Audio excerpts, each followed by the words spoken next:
Hvis vi kigger på eksponentialfunktioner som generelthed, så lad os starte med det, vi kender fra før, nemlig kn er lig med k0 gange 1 plus r i ente, og så lad os udvikle på det.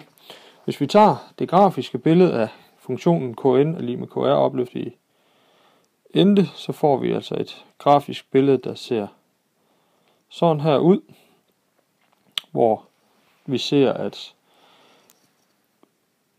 k vokser lige så stille som n vokser, og vi begynder med vores k0-værdi.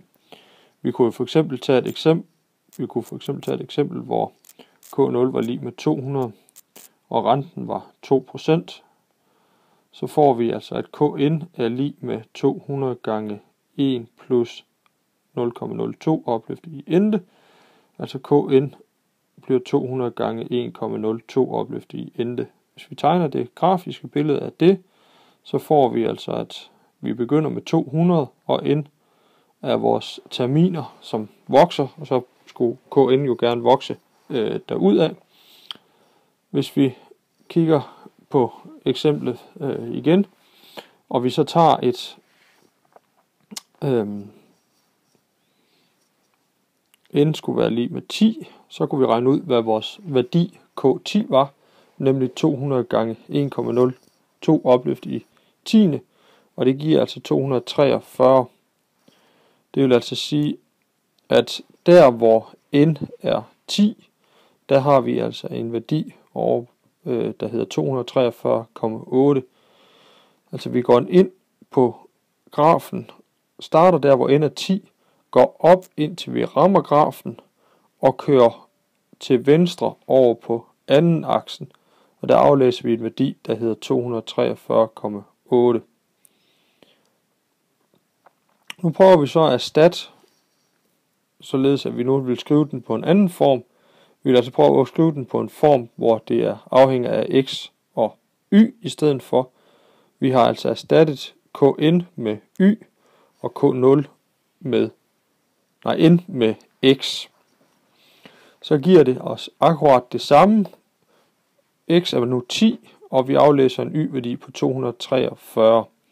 Så den eneste forskel, der er, at vi er gået fra en konkret rentetilvækstformel, hvor n er antal terminer, og kn er en kapital eller en størrelse, over til et generelt billede.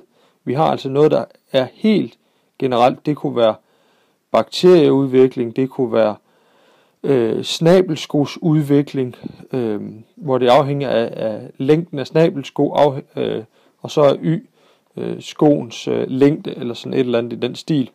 Det er altså helt generelt, hvor x er den frie variabel, og så afhænger y selvfølgelig af x.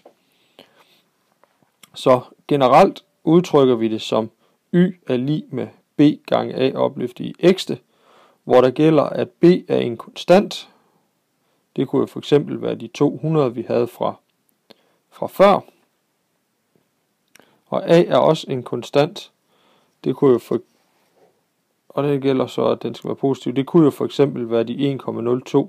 Altså generelt, så skal a og b være konstanter for at vi kan tale om en eksponentialfunktion. Så vi har, at en eksponentialfunktion skrives som en konstant b, ganget med a, som er konstant, opløftet i en variabel, i det her tilfælde er variablen x. Og der gælder så, at hvis a er større end 1, så er y voksende, og hvis a er mindre end 1, så er y aftagende, det vil sige, at grafen aftager lige så stille. Her skal det altså ses, at når a er mindre end 1, men positiv, det vil sige, at a er en værdi mellem 0 og 1. Hvis den er det, så er det en aftagende funktion. Husk på, at a er stadigvæk positiv. Og hvad sker der, når man opløfter noget positivt og i noget positivt? Det forbliver positivt. Det vil sige, at vores y-værdi kan aldrig blive negativ. Så den kommer aldrig under x-aksen. Den kommer meget tæt på x-aksen, men den kommer aldrig ned og rører x-aksen. Graferne starter i y, og der har den værdien b. Så vi har altså, at den starter i b-værdien, og kommer aldrig, når det er en aftagende funktion, under x-aksen. Vi kunne tage et eksempel. Y er lig med 10 gange 1,56 opløftet i x. Det er en voksende funktion, da 1,56 er større end 1, og det er jo vores a-værdi. Et andet eksempel kunne være 10 gange 0,92 opløftet i x. Det er en aftagende funktion, for vores a-værdi, som er 0,92, er mindre end 1.